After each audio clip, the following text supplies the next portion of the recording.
the Canon EOS R. It's been out for probably 3 months now, and it's gotten a lot of negative reviews and a lot of people complaining about different parts of it.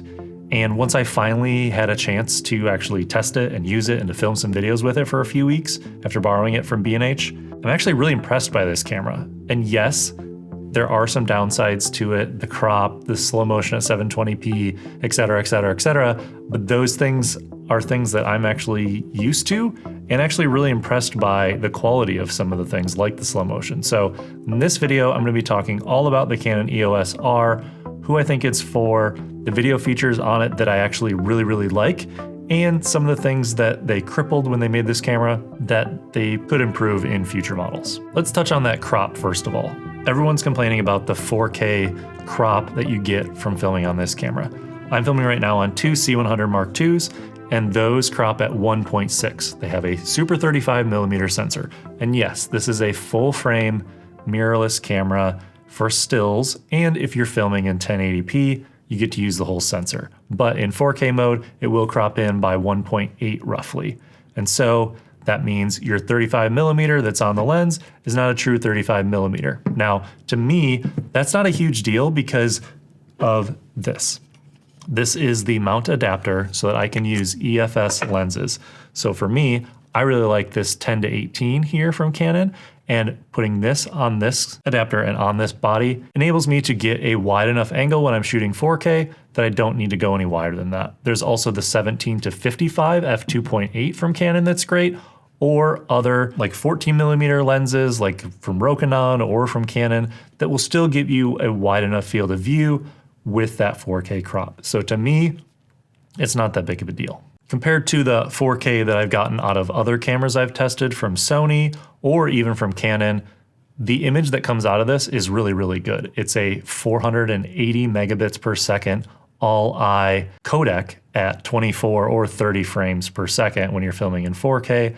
And that MP4 file to me is quite beautiful, especially if you're filming in Canon Log, which they included by default without having to pay that $100 upgrade like on the 5D Mark IV, to get a really good looking image out of this camera. They've also given you a 4K time-lapse mode so that you can film 4K time lapses using an intervalometer that's built into the camera, and that enables you to get some really beautiful time lapses in a very high resolution video file, which I think is great. If you are going to vlog with this camera, the setup that I would use would be that 10-18 EFS lens until they come out with anything wider.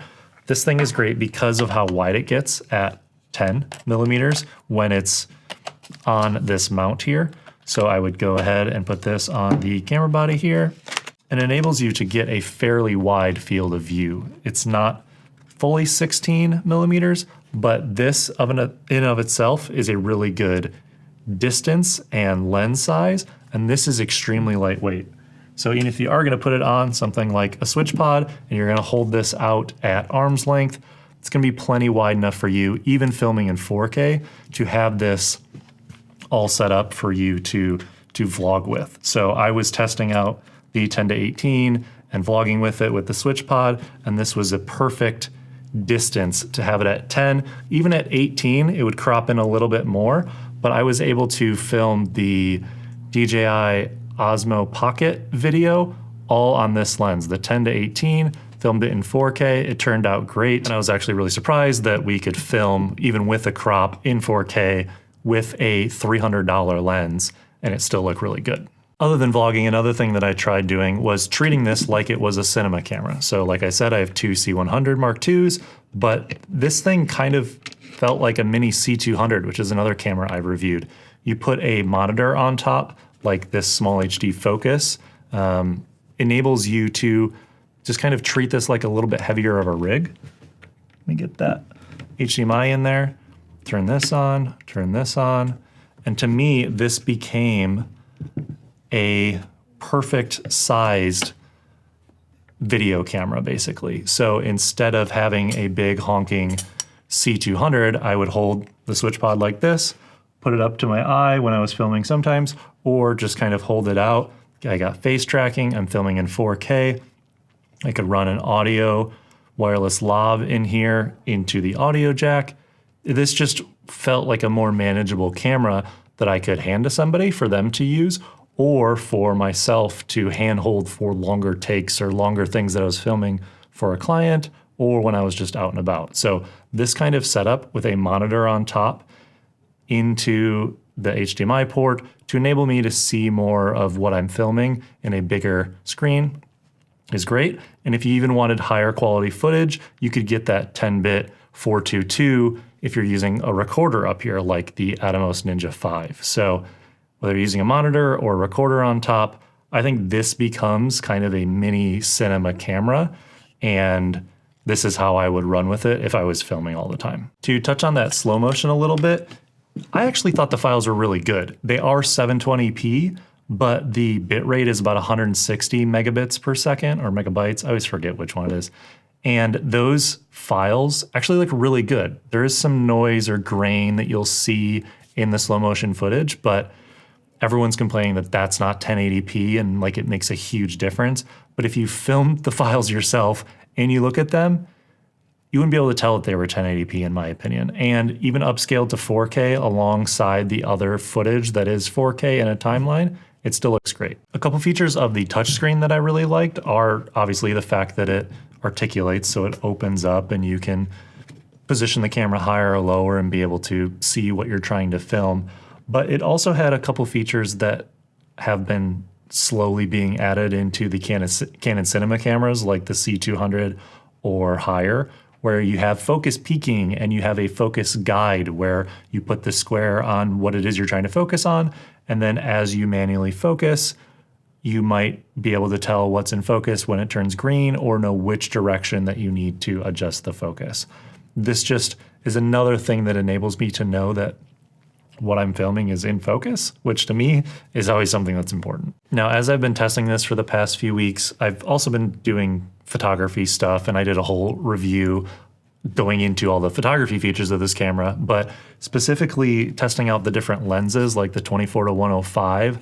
This lens is really great. The image stabilization on this is amazing. Shooting this handheld with this camera, footage turned out great. Didn't have to turn on any of the like digital image stabilization that is inside of this that's not true in-body stabilization. I also like that you can lock this into the 24 millimeter range so that you can, not have it slide open if you're just trying to keep it wide. And this 50 mil, to me, is beautiful, and it's great for filming if you're on a tripod or maybe a monopod because of how shallow it is and how beautiful it is.